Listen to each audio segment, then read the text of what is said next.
music. Maybe it was a little bit delayed.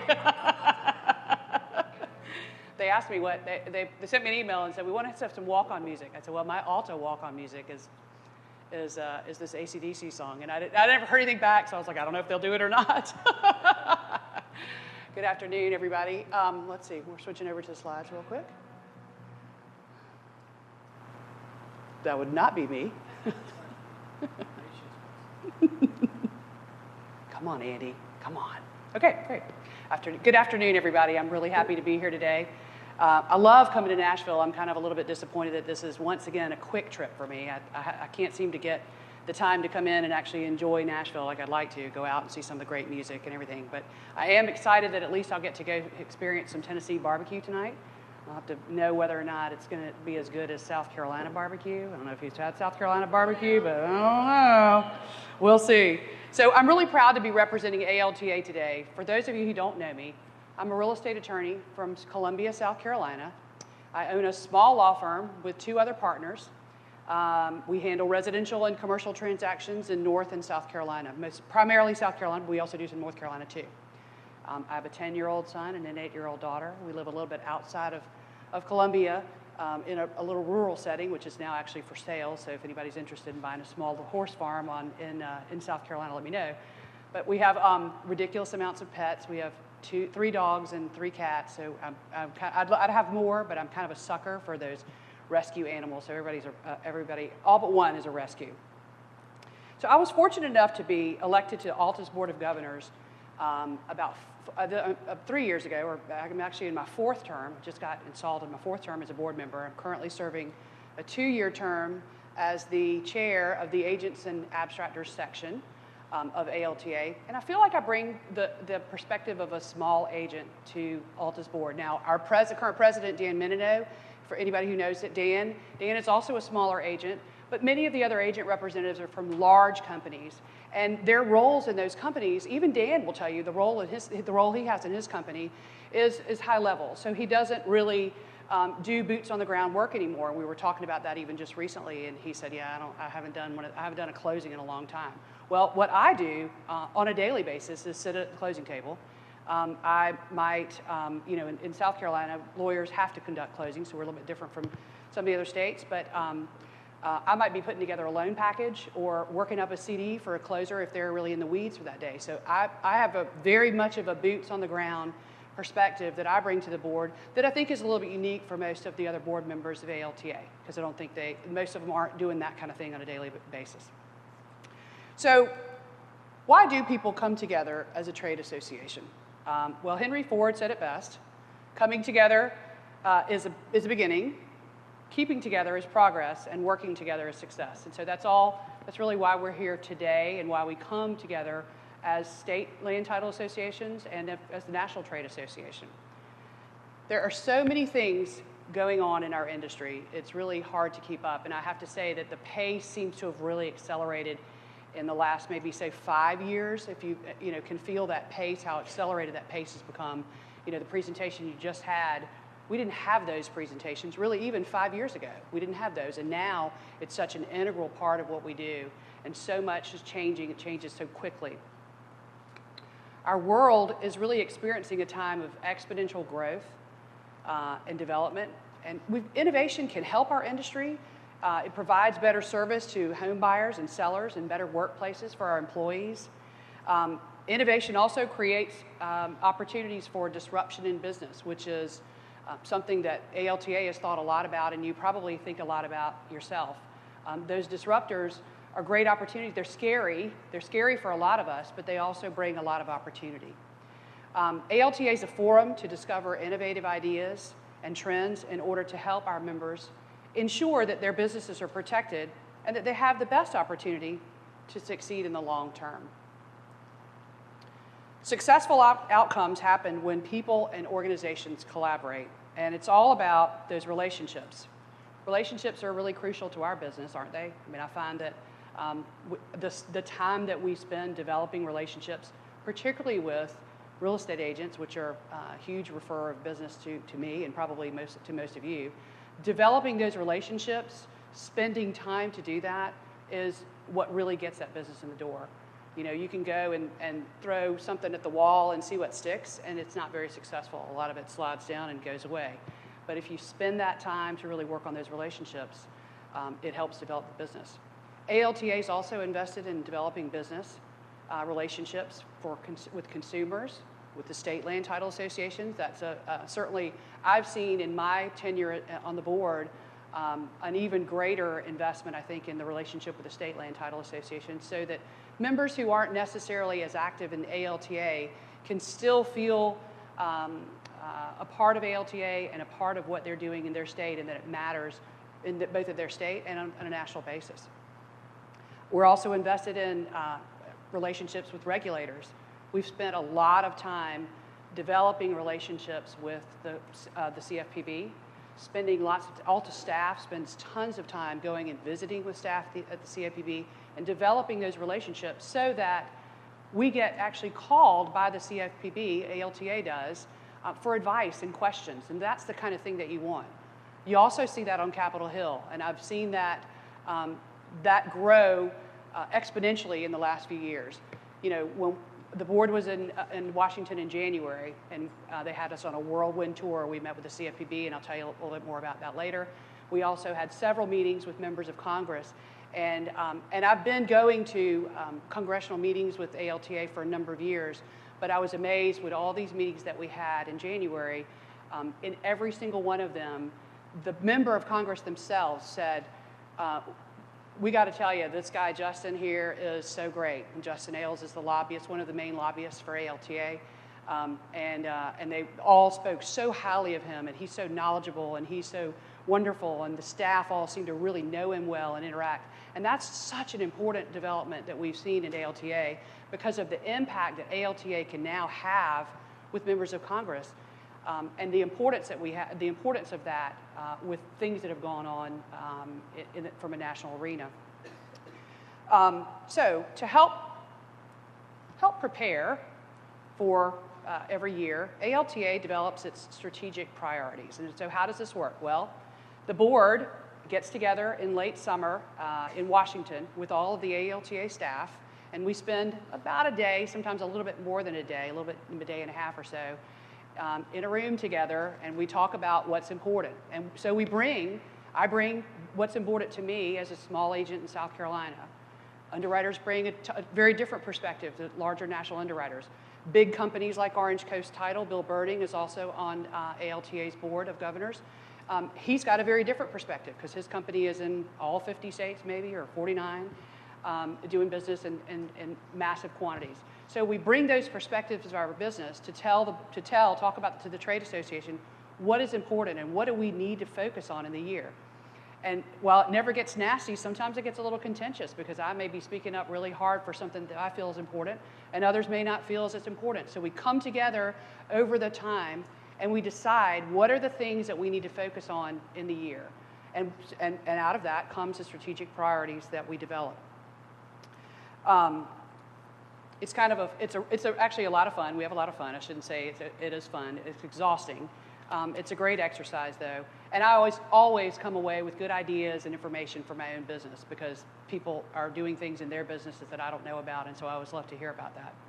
So the strategic priorities for this year are best practices, TRID, communicating with home buyers, core industry values and compliance, information security, and talent focus and business basics. And these are the areas that we're going to focus on for the rest of my presentation.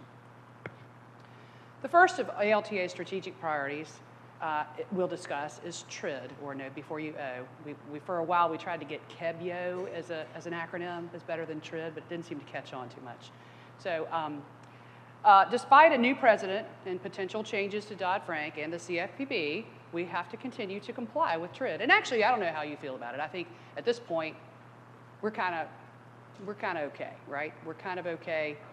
My staff, in fact, now, if a HUD closing comes through, like a HELOC or something where they've got to do a HUD, they're like, oh God, I forgot, how do I do this? Where do we go in the software? Now they've become so used to the CD that it is almost a hassle to go back to the old way. So we've got to continue to comply with TRID, and this requires a constant need for collaboration and transparency for the consumer, such as ALTA's efforts to implement predictable recording fees in all the states if we can. I think there's about 12 states that now have predictable recording fee laws, and as many or more than that are working on predictable recording fee bills. I looked in my information, I couldn't find. Is Tennessee currently working on one? A predictable recording fee bill? Ours are predictable anyway. Ours are very predictable. So you're not, you don't still go on a page count? We do go on a page. Okay, does that not cause issues or problems? Yes, it does. Okay, all right. Only if you're Laura. My state too. The rest of it we're going to propose a flat fee. Okay, well, so that's we've kind of pulled away from saying flat fee or uniform. We call it predictable. So we're trying to call it a predictable fee, right? Because yes. So ALTA has a task force that's working on this, and if anybody in this room who wishes to join in on those calls, or if you have a member of TLTA who might want to be involved, all you got to do is you just shoot me an email afterwards. I'll get you on the rotation. We have them, I think, every couple of Thursdays, or maybe it's not that many because oftentimes there's not that much to discuss. So I think we have like maybe they're about monthly now. Earlier on, we were meeting more frequently. But and it is to discuss so we trade information. People who are doing certain things in their states for predictable recording fees, and this, I'm kind of going off a tread a little bit, but now that we talked about it, and somebody's excited in the room, I'm going to talk about it for a minute. So my state's currently working on one. As we thought, unfortunately, everybody was all aboard, and then the realtors were like, we don't really think this is going to cost the consumer more money. We don't really. So now we're fighting that battle, and because we have a very short legislative session in South Carolina this particular year, we may not get it passed, and I was very disappointed. I was hoping that we would push that through this year. So I'm not feeling terribly optimistic in my state, but a lot of other states are pushing bills through, and we've got great resources who've already gotten their bills passed. So they're providing, they provide help. They'll provide sample legislation. They'll tell you what they did, how they compromised with some of the other industry partners to get it through in their state. So there's a lot of great resources there. Anyway, so as far as that was predictable recording fees. Okay. Back to TRID. All right. So what do we know so far about TRID? Well, minimal consumer impact. It really did end up, for all the hype, it was sort of minimal consumer impact. Closing times, according to Fannie and Freddie and I think NAR and a bunch of other groups have returned to pre-TRID levels. So no really issues there. Consumers seem to be okay with the forms. So nobody's really panicking too much about the forms. So most of the pain that we still feel from TRID is internal, right? It's internal. So even though our closers may really like the form and they may really like that, what we don't have is consistency between lenders for the process, right? We're still dealing with, lender A does it this way and B does it this way and C and D and ad nauseum. So we're still dealing with that. We're still dealing with the pace of the process change is slow, unfortunately. And then for me, I think one of the worst things that we're still dealing with is the technology that needs to catch up. And by that, I'm talking about portals. So I don't know about y'all, but that was a big, giant, great promise that didn't pay off. So I'm still looking for that to change and catch up, where it can be very useful to the industry as a whole, and not be so much of a problem and create, essentially, in my world, create more work for us. It creates more work for us instead of making it easier and more efficient, and that was really not what was sold to us. So I know that Tennessee is one of the states where title insurance premiums are disclosed incorrectly, right? That's what I'm informed of from ALTA. So mine's not, so I'm one of the lucky ones who really don't have to deal with that. But for all the 30-something states that do, it's really a problem. And ALTA conducted a survey of 2,000 current or prospective home buyers and asked 14 questions about preferences for learning about title insurance. They were, the people taking the survey were shown the CD using the CFPB rule for disclosing title insurance, and then they were informed of the actual costs. Well, what did the data show? The data showed that a plurality of people surveyed find that the rule is confusing, right, and deceptive. But the most disconcerting data point, I think, that we found was that 10% of consumers felt they were being taken advantage of because of it. 10%. That's 10% too many, right? No consumer should be feeling about title insurance that they're being taken advantage of because it's there to protect them. So that was really a big problem.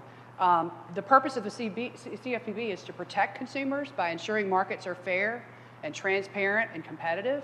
And so now the Bureau's decision to require the inaccurate disclosure of title premiums is having the opposite effect. It's having the opposite effect. We see that. It's not providing consumers understandable information to help them make decisions about financial transactions if they think we're being deceptive and that we're taking advantage of them. So ALTA is working on identifying reforms that we can push to help our members in this issue. We'll probably have legislation introduced hopefully this summer by Representative French Hill, who's a good friend to our trade association from Arkansas, to mandate the fixing of the title premium disclosure, which would be great. So what's next with TRID? Well, we're awaiting the final TRID amendments. They're probably going to come out this summer.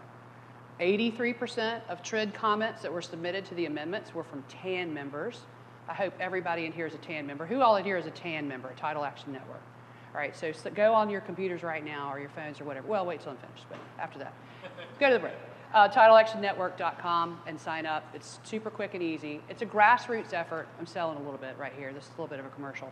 But Title Action Network is something, and I don't know if has Tennessee ever had to use it for a local or state issue? Okay, so we have used it once in South Carolina. Lots of states have used it more than once.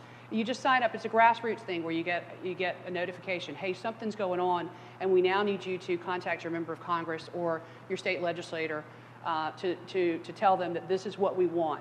It usually provides a link to that so that it's a really quick and easy thing. It'll usually even provide you sample emails so you don't have to sit there and draft a whole big long thing if you don't want to. But it's a way to let members of Congress know the positions that we want them to take that benefit our industry. It's not something that you get bombarded with a bunch of emails just so you think, oh, I don't want to sign up for that. They're going to email me every other day about something that I'm not going to have interest in. No, Dave, what do we get? Maybe annually, 10 a year? I mean, you know, it's not something where you get bombarded with email. And then if you do have something at TLTA that's really important going on in your legislature, you can utilize TAN for your members to notify them and get them, so you don't have to, you can send it out through a TAN alert. And that way, it's not just your members sending an email to your members, but if your members of your company also sign up for TAN, they'll get the alerts too. So, because you want your staff, I mean, you want everybody, because it's all about the numbers, telling Congress, telling the legislature, hey, this is a position we want you to take. So it's really important. And if you want more information about it, don't hesitate to ask me when we're done. Okay, so I told you that the board met with Director Cordray in January. This was the second year we've met with him. And I say we met with him. We actually only met with him for about 20 minutes. We got there and met with staff for about an hour plus, which was great. The staff, this is the first time that I've actually been in a meeting with CFPB staff where they were very open. They wanted information. They were very participatory. We saw a very different tone in this January than we have seen previously. Amazingly, right? Right? So, and here's what happened then when Cordray finally came in. He was an hour plus late to the meeting. He'd been apparently in some kind of administrative law hearing that didn't go well, so he was not in maybe perhaps the best of moods. He comes in, he's got his lunch in like a grocery bag, and he sits down and puts his feet up on a chair. Y'all, I swear, I kid you not, it was really very surreal. But his whole thing, as we talked to him, was everything's going well, right? It's going well, right? And so when you'd raise an issue, he'd say, yeah, okay, yeah, but it's going well, right? It's going well. So it was clear maybe his bags were already being packed or whatever. I mean, this was January, so he's still there now. Anyway, it was a good meeting. It was interesting, and like I said, the staff who does so much of the work there at the Bureau, it was good to meet with them. We found that was a productive meeting. So Dodd-Frank reform is also expected to begin maybe this summer. ALTA is going to focus on fixing of title insurance premium disclosures. We'll also be pushing the CFPB to provide better guidance. You know, one of the things that ALTA has said to the CFPB is guidance through enforcement is not great. Like, people want to know ahead of time so they do it right. They don't want to get knocked on the head and then oh, really, that's how we're supposed to do it. So pushing them to provide us better guidance as an industry. And then also, we'd like to turn the CFPB into a five-member bipartisan commission. That's something else CFPB would like to see. The concentration of power in one person is not necessarily a great thing. So another one of Alta's strategic priorities is to expand the understanding in the lending community of Alta's title insurance and settlement company best practices as an industry standard for compliance management programs. However, you'll hear Michelle Korsmo, Alta's CEO, say that best practices is really a compliance management program for your company. In other words, focus less on what lenders want, since they're all over the map. They were all over the map, they're still all over the map, and they're probably going to be all over the map for a while. And then let it make your company better, and then use it as a marketing tool to distinguish your company from your competitors. That's what I've been saying from the get-go. I thought, hey, if I can do this and I can get to the point where I say that I'm going to find ways to market against my competitors to show that I am compliant in ways that not everybody is. So finally, last year, the Bureau responded to Alta's multiple requests to give some guidance on vendor management. Again, we're saying, hey, give us some guidance, not through some kind of enforcement action. And Alta staff and board members had met with CFPB staff on many occasions, numerous times, really over the last 4 years.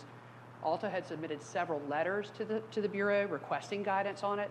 So the Bureau the bulletin that the Bureau published last fall did state that a lender's risk management program for service providers could be scalable, which is what the best practices contemplates. That was the first time that the Bureau had ever addressed the issue of scalability in a formal bulletin. We all did think that bulletin maybe was a little bit more watered down than what we would have liked, but at least it was a step in the right direction. We hope that they will continue to provide more clarity on that issue, though, and not leave it just where it is. Alta believes that most lenders will focus on the following points as they continue to refine their vendor management around title and settlement. A one-size-fits-all approach is not the expectation. I'm going to make sure I'm on the right slide. Yeah, we are, because I just keep clicking and not paying attention, so I'm hoping that they're going in the right way. A one-size-fits-all approach is not the expectation, shouldn't be the expectation, and can't be, really. As the Bureau has said before, the goal is for lenders to conduct an honest risk assessment of the potential for consumer harm that's inherent in a particular service. Lenders need to build a due diligence program that's integrated with their own operations and manages the risk appropriately based on that lender's risk tolerance. The more a lender knows about a vendor, the better, right? I mean, if they know you, and if they know you as a company and they know more about you, the better. They're going to feel more confident. The Bureau's bulletin continued to encourage lenders to review the vendor's policies and procedures, which, as you'll recall, is a cornerstone of Alta's best practices.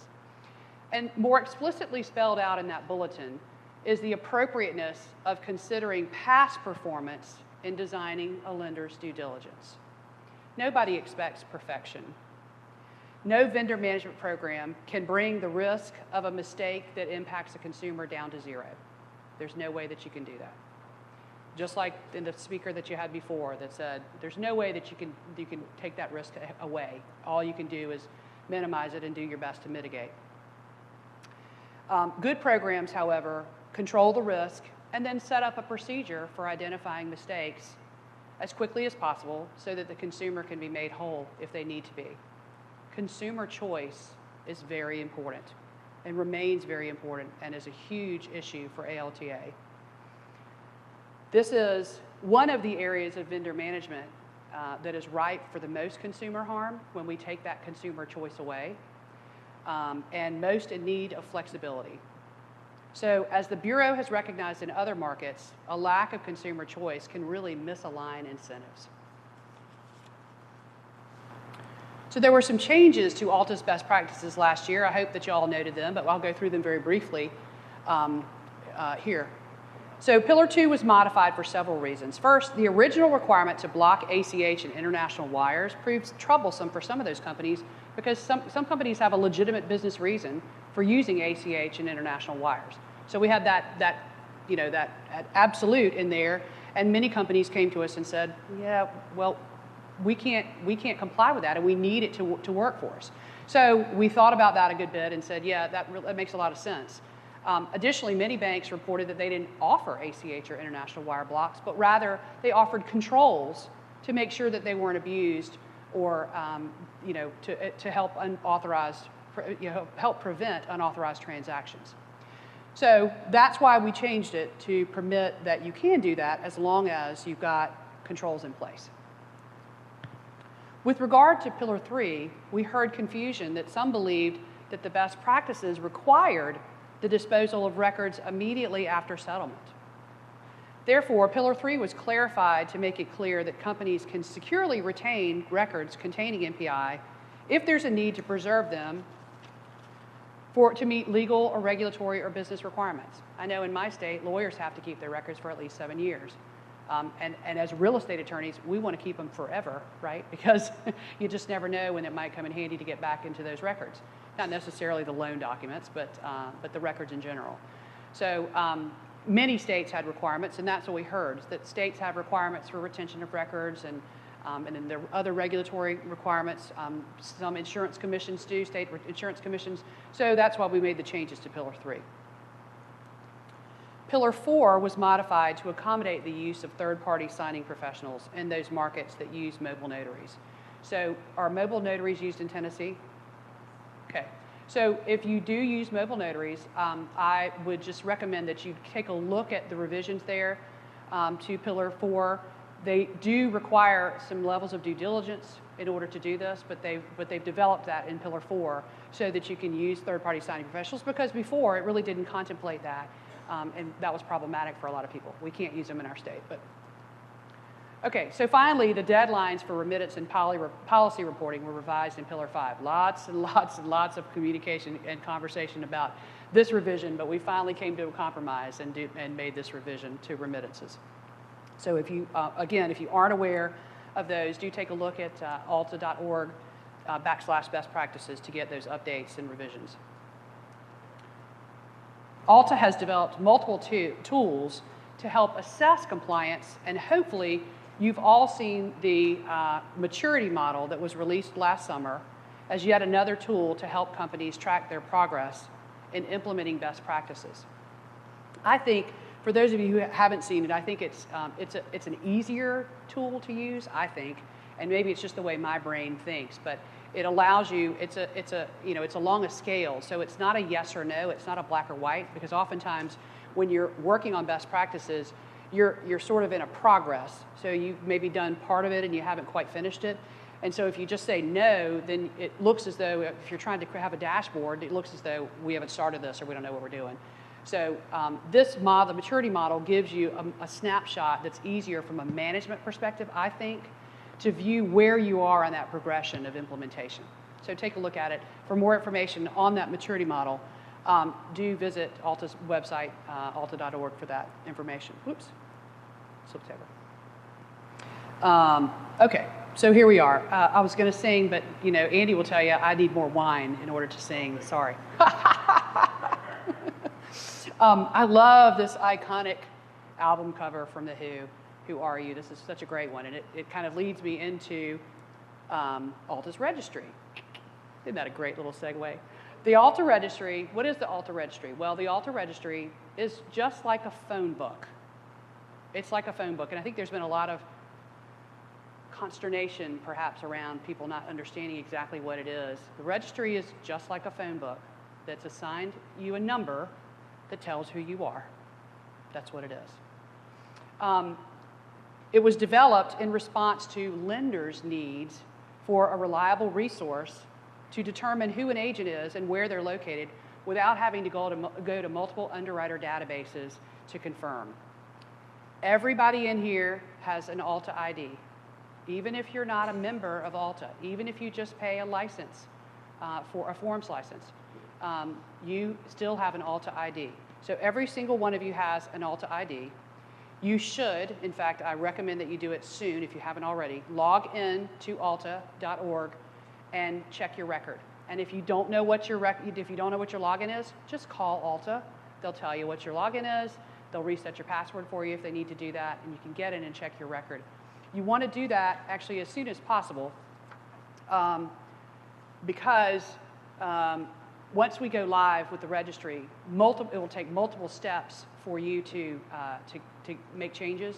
Whereas now, it's as simple as just going in, logging in, and you can change up your record. You might find that you had employees listed there who've been gone for years. You may find that you have an old office address in there.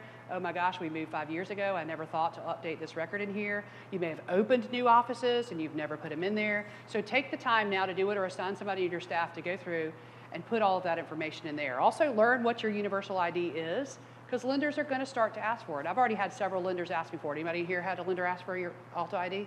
Yeah, I have. I have too. And I feel like as time goes by and they really begin to rely on this, this phone book, that you'll see it more and more. They're going to want that ID so that they can log right into the registry. They can confirm that that's who it is before they send the loan package, before they send the wire, before whatever it is they want to do. The registry currently right now is in testing mode. They're doing underwriter onboarding right now. The underwriter onboarding is a lot more extensive, as you can imagine, because there's so much more that the underwriters have to do, because they will have to actually confirm you as an agent. So they'll confirm you, and so they're doing all that onboarding right now. Agent onboarding will start in the summer. So that's why I'm saying check your record now. Don't wait until the summer, because once they have onboarded everybody, first of all, there could be a lag time if they're doing agent onboarding and you realize, oh, I need to make a change, because of all the extensive time that'll be done doing the onboarding. So take the time to do it now. It's really easy to do now. So how we market ourselves and our businesses has been changing. Marketing disruptors, such as technology, change the way companies approach marketing their products and services.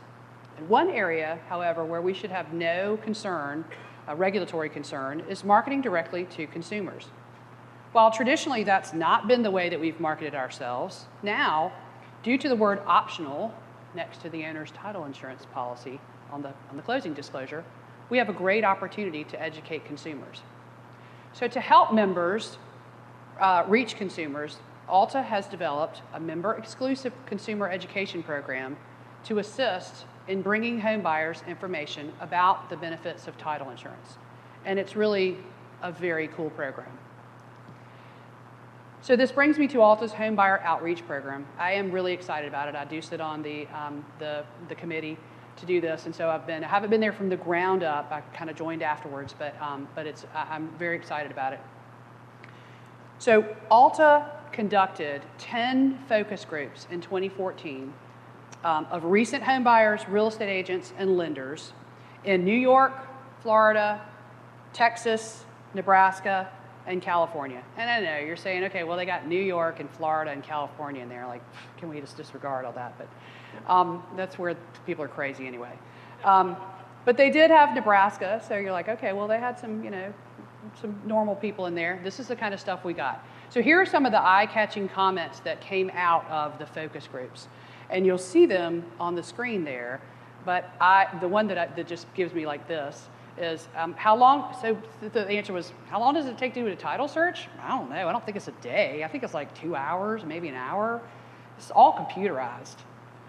Well, I don't know how it is here in Tennessee, but there are counties in South Carolina where you still go into a little small room and you pull a giant book out and you plop it up and you open it like this, and then you read the pretty little scroll handwriting when you're searching a title. So it can take a long time to do a title search in Marlborough County in South Carolina. You probably have some counties like that in Tennessee, right? Okay, so maybe out west they got all that stuff computerized, but it's not that way where we are, right? So anyway, but this is the conception, this is the perception that people have about our industry. You'll see another one. So my attorney chose my title company, and that's when you could clearly see this is New York, right? That's how they get their Yankees tickets. And then from a realtor, this was one of the ones that just made you go, oh, Lord have mercy. We don't talk enough about the deductibles in title insurance. I mean, some of them are as high as $25,000, depending on what the defect. That's huge. Okay, so these are the people talking about title insurance, right? That's a problem. So the big lesson learned is that if we want consumers and realtors and lenders to understand our product, we have to control the message, because clearly they ain't got it right. Buyers are changing the way that they shop for homes and products associated with home buying. So not just homes, but also title companies, closing attorneys, title insurance, home inspectors. Buyers want more information, and they want it earlier in the process. And 86% of buyers are using the internet to research not only the houses, but the process in general. So historically, our marketing has been, and still continues to be in a lot of ways, B2B, right? Business to business. Your real estate partners, your lender partners. It continues to be that way. But it's also moving to B2C, that's hard to say, business to consumer. So what does your web presence look like? This is crucial for connecting with younger buyers who are less trustful of recommendations from family, friends, and advisors. They are more trustful of anonymous reviews on the internet. Isn't that interesting? They will still, even if they take a recommendation from a family or friend, they still will check out the company's website and their Yelp page if there is one. Millennials are a generation that will jump through hoops to find out information about you online rather than talking to you in person. Isn't that crazy? It's the way of the world, though. So the Home Buyer Outreach Program was rolled out in 2015, and it is an exciting member benefit. And you'll find all kind of useful things, I think, about it. So it starts with acknowledging this one point. We are not in the title, insurance, closing, settlement, and underwriting business. We're in the peace of mind business. We offer home buyers the knowledge, confidence, security, and assurance that their property rights are protected. So by viewing our business through a B2C lens, we're able to connect emotionally and build those relationships and get in front of home buyers at an earlier point in the transaction and ensure that we are the carriers of our message. So I urge you to go to alta.org/homebuyer and take a look at all the products available. And I'm going to click through a few of them kind of quickly. So I don't know about your companies, but my company is not big enough to have a marketing person on staff or a marketing staff. Some of you may be in companies that size. I'm not. Our budget for marketing is kind of, piecemeal. My two partners were just emailing me a few minutes ago about, we got this thing, do we want to do it? So it's, 2 out of 3 vote to pay the money, then we're paying the money. That's what we don't have a set budget that we go to for marketing every year. We have a budget line item. I don't mean that, but it's not like we're throwing resources based on a budget. We're kind of going through day by day, week by week, month by month to look at what makes sense for us. And most of you probably do that similarly, right? So how many of you use social media for your business? Okay, pretty good, pretty good. If you're like me, I do use social media for my business, and I intend to post content regularly, but I don't always get to it, right? Because right now I don't have anybody who does that except me. I do actually have somebody who will help me with it, but I have to direct them to do it, so it might as well do it myself, right? So there are, in the Home Buyer Outreach Program, there are blog posts that you can use on the website about home buying and title insurance. Some are targeted to consumers, some to realtors or lenders. You can take the blog content, you can customize it to your local market, and you can use small portions of it to post on social media. And I'm told, although I haven't done it myself yet, I'm told that I can do this in such a way where I can schedule it out to post once a week or once every couple weeks or whatever it is I want. I know that I can do that, I just haven't taken the time to do it. So, but it exists there for you very easily in sound bites that you can use in very digestible pieces of information. There are also marketing one-pagers, PowerPoint presentations for use if you're doing training for either your staff or you're doing realtor education.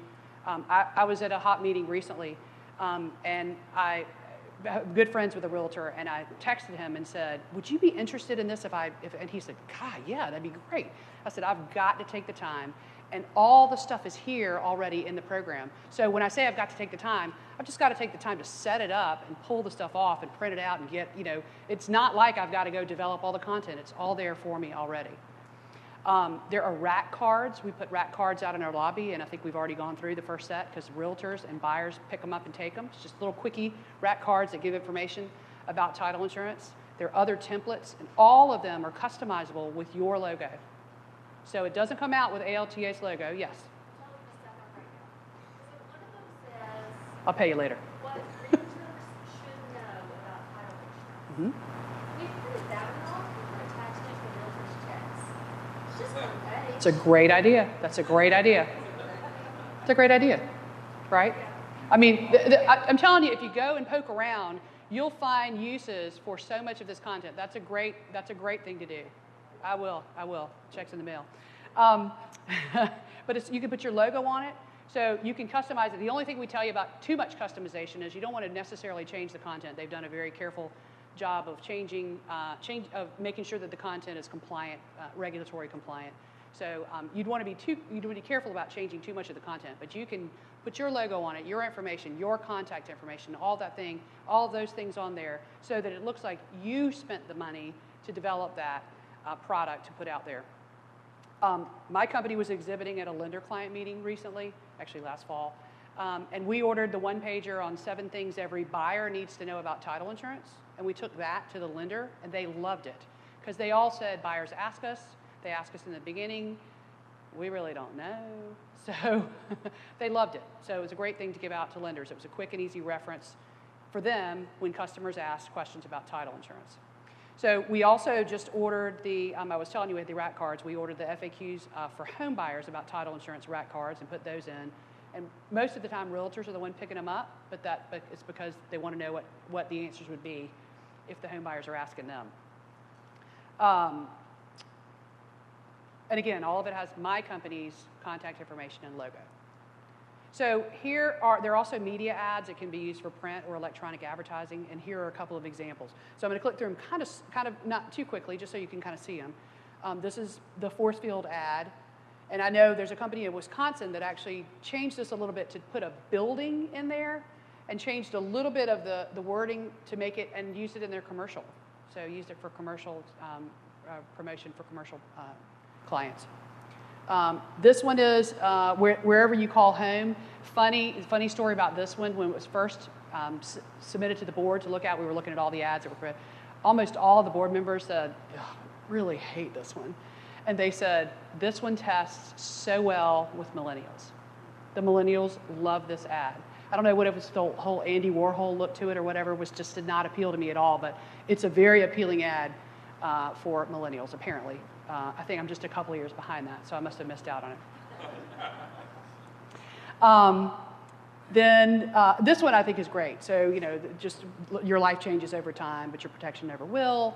And then this is the peace of mind. I ordered the poster in this and framed it and put it in my lobby. Okay. I ordered this one too, and they put your logo on there before you get it. Yep. I took off the art. Anybody? We did too. We took it off too. No, we took it off too because that wasn't relevant for. That wasn't relevant. That was put on there really just because so that you could put we are. I would say TLTA members, but that may not be relevant for where you're using it either. We are. Maybe if you're exhibiting at a lender's thing or something, maybe it's we are members of the mortgage bankers. Or maybe if you're members of your realtors association, we're members of the realtors, or whatever you want to put there. But you can change that. We took it off too, so don't. Once we had our logo on it and we liked it the way it was, we put it on Facebook. Yeah. And we put it in a digital magazine. Yes. You can do these. These are all. You can print them. You can do them digitally. You have all kinds of options for use of these products. Once you customize them, you can download them. You can send them to your printer. You can print them yourself. You can use altaprints.com, which does it for you and ships your order wherever you need it if you want to do it print, if you are talking about doing print. So I've only scratched the surface of all the offerings of this program, so go check it out. The content's updated regularly. Right now they're working on, because the ones I just showed you were the first sets of ad. So right now we're in the process of making changes to all those because they've now been out for a little while. We don't want the content to get too stale. The Spanish language suite was just added. So for anybody who has a market where they might need Spanish language options for these, that's in there now too. So, okay. All right, let me see how I'm doing on time. Oh, I have 15 more steps to take in the hour. Thank God for Fitbits, right? Yeah. I know I need to walk back and forth a little bit more. 15, that's it. So Alta continues to adapt and meet the changing needs of title professionals. It's combined its social media, a small agents forum. I don't know if any of you ever went to the small agents forum, but the small agents forum with the social media summit and the homebuyer outreach program workshops into a new experience. This new regional conference will offer an identical schedule in 3 convenient locations. Note one of them is extremely convenient to you in 2017. The Innovation Boot Camps offer a day-and-a-half conference for networking, digital marketing, and consumer education. Okay, over here. Okay? I went to the one in Denver, because I maybe I've been over to. It's awesome, and shame on you if you do not go to this conference, actually. Amen. It will change the way you do business. It already has. I'm sending one of my law partners to the one in Nashville.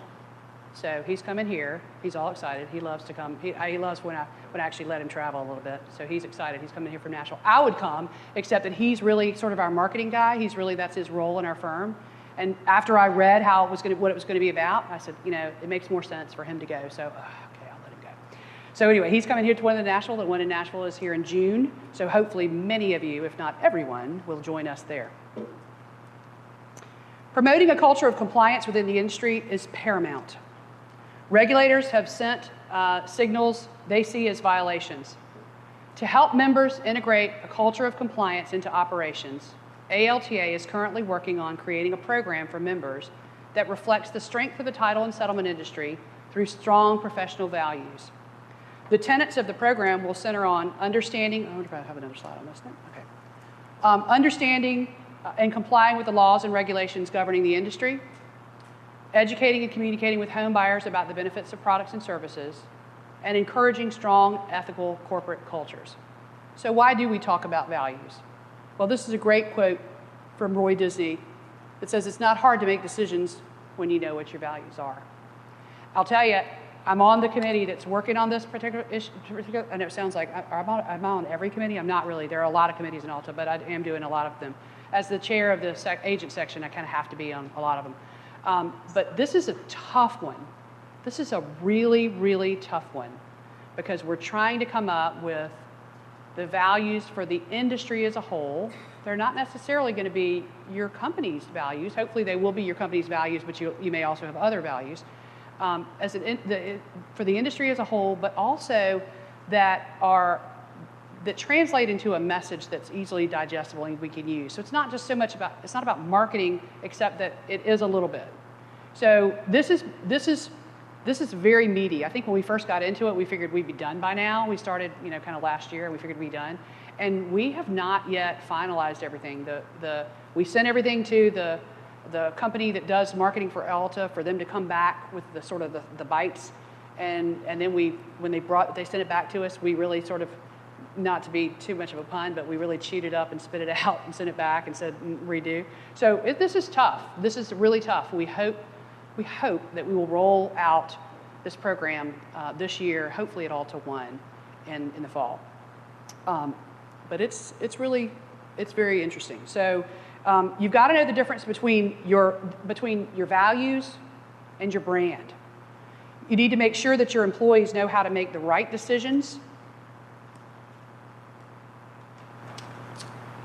and also how to make customers happy.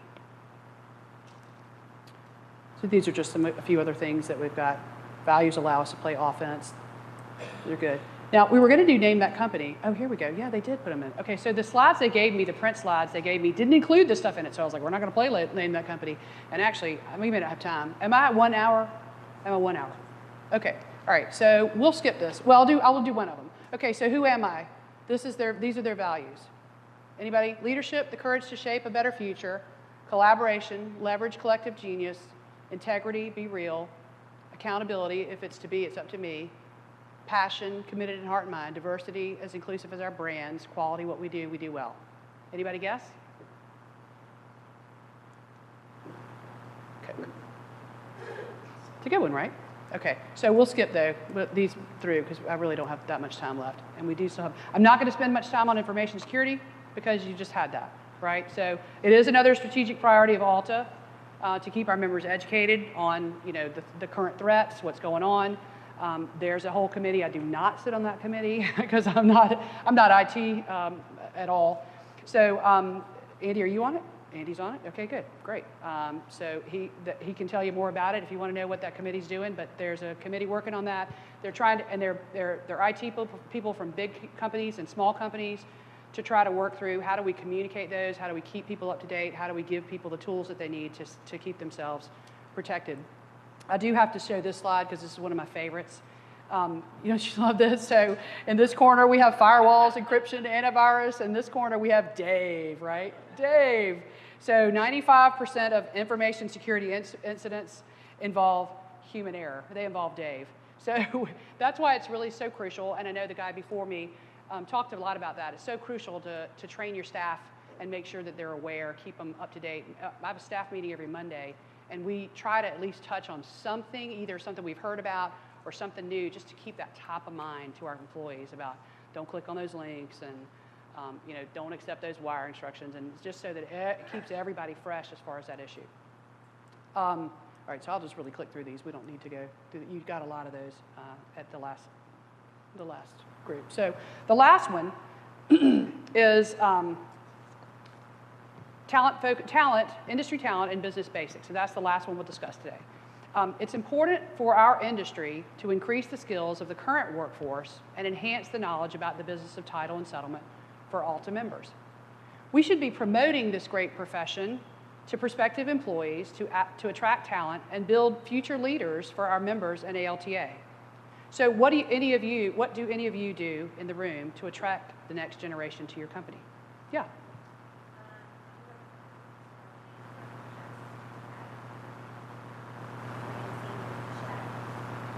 Okay, that's a good idea.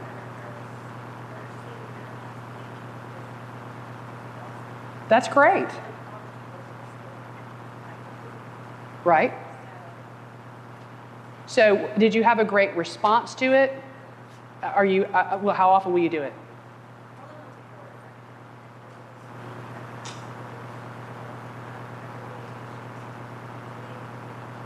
Okay, so what a great idea. A shadowing program, that's a great idea. So if you look around the room at any title company, the tenure of staff is pretty impressive, right? And if you're in the same geographical area, you know who's good, right? You know who's good, you know who's been around, you know who's got a lot of experience. And while this experience is a strength, it's also a threat, because what happens when these people retire? And this is not something that's unique to where you are in Tennessee. It's all over the country, right? It's just not been something that the last generation or so has concentrated on. So we now have a gap there. What are we going to do to attract new and younger talent to our industry? She just gave us a great idea there. But here's a few other tips to help you attract, whatever, top talent. So first of all, assess your true need. Do a SWOT analysis of your current team. Openly consider their strengths, weaknesses, opportunities, and threats. Once you find the true need of your company, you're ready for the next step. So build your job profile. Let me see if am I here? No. Okay. Build your job profile. A clear and detailed job description is really vital to this. Clarify the job by defining the role after you've considered the strengths and gaps of your current team, and know exactly what and who that you need. Define exactly what this person will need to take responsibility for on a daily basis and how you will measure it. Third, cast, conduct, and choose. So one great place to start is with your current team members. Now, not if you're planning to fire somebody, but the other ones, right? Ask them if they know anybody. We have found that has been extremely successful in recruiting. That we've had somebody come over from another company, and then when we've had a need, we've said to them, anybody else good at that company? Yes, I will shamelessly tell you that I poach. Social media is another great place to cast a net, right? And then once you've done that, rank your candidates as they come in, conduct your interviews with a list of questions that help you assess the skills of the prospect. And then develop a scoring system to help you fairly evaluate all the candidates. And then stick to the scoring system. That's probably one of the hardest things, right? Because you really like one candidate, but maybe they didn't score as well. So you think, well, we could maybe make an exception. And oftentimes that's the time when you end up later on, 6 months later, saying, boy, was that a mistake. I'll tell you, a lot of people also use, and I'll just tell you the name of the one company. We're not using them, but we're considering them, called Predictive Index. It's the kind of thing where it's not Myers-Briggs, but there are multiple companies who do this, and they'll assess essentially your current employees, your strong current employees for their types, their personality types and skill set types and all of that. And then they develop a profile so that then when you have prospects, you can have them take the test to see if they really meet it. Because they can tell you all day long, I'm very organized, I'm very efficient, I'm a multitasker. That's what you always hear, I'm a great multitasker. And then they get in there and they're a train wreck. And you think, what happened to organized and multitasking, right? I thought, and so they really weren't. They just knew the buzzwords. And they could tell you, and they looked good, right? And they had a nice resume. So this is a way, there are multiple companies out there, multiple resources. Let me know if you want more information about that. We had a great presentation at the last large agents meeting about multiple options, multiple resources for that kind of thing. So great options for that. All right, so let's see, this is the hiring. Okay, we'll skip that. All right, the Alta Education Committee's Workforce Development Subcommittee has partnered with the National Network of Business and Industry Associations to explore ways to understand how workforce development programs can be beneficial to our Land Title Association industry. The network is comprised of representatives from associations representing actually a variety of industries, many of which already have devoted significant resources to workforce development initiatives. One of the network's work products is called Common Employability Skills, and it is designed to normalize the skills which workers may wish to develop in order to qualify for certain types of jobs across many industries. Through the network, Alta was awarded a grant from the ACT Foundation to develop a library of sample job descriptions and job advertisements. So the samples include relevant skills from the network's Common Employability Skills Analysis, and then Alta's Workforce Development Subcommittee is going to work on additional samples that would be more specific to our industry. And those will be available once those are finished. That's an initiative they're working on now. I want to take the time here on the screen to acknowledge the Tennessee Land Title Association All-Stars for their work and involvement in ALTA. I'm not going to read all the names. You can see them up here on the screen, but thanks very much to all of these All-Stars for their participation and involvement in ALTA. The next time that ALTA has a summit, if you have never been, is in Washington in May. The Advocacy Summit, which used to be called Lobby Day, or I can't remember what they actually, the Fed Conference, that's right, Fed Conference. I guess we still have Lobby Day as part of it, but the Advocacy Summit is what it's now called. It's at the Watergate this year, which should be really fun. If you've never been to, if you ask me about any of the 3 major conferences, I'll tell you I love them all, but this one is very unique. If you've never been to an ALT, and this is the one I started with the Fed Conference now, Advocacy Summit. If you've never been to an ALTA conference, I recommend you start with this one. It's very, very, don't get me wrong, we used to have some fun. I'm not going to say that we don't have fun, but it's very, very intense. You get tremendous, if you're scared, you don't know how to lobby on, I didn't know, I was like, what's it going to be like to go and sit down with members of Congress and talk, I don't know what to do and I'm going to be scared. Alta prepares you very, very well for what you need to do to say. They will send you with other people so that you're not there by yourself if you've never done it before. It is, and you will walk away with a sense of, okay, I did something today that made a difference, that impacted our industry. So I commend this summit to you if you haven't done it. Take a look at it on Alta's website. Registration is open now. Do it. All right, we already talked about boot camp. Alta One, my last plug is Alta One. This is the second Alta One conference. It was formerly the annual, why is these slides just clipping? It was the formerly, are you doing that? It was formerly the annual convention. Now it's Alta One. It's going to be in Miami this year at the Trump National Doral in October. Last year was the first Alta One. They've changed the format in a lot of ways, and most people who went told me that they felt like it was the best one yet, and I felt the same way. I thought it was a phenomenal conference. So another great Alta event to attend. Take a look at that one, and thank you very much. Thanks for having me. I appreciate it.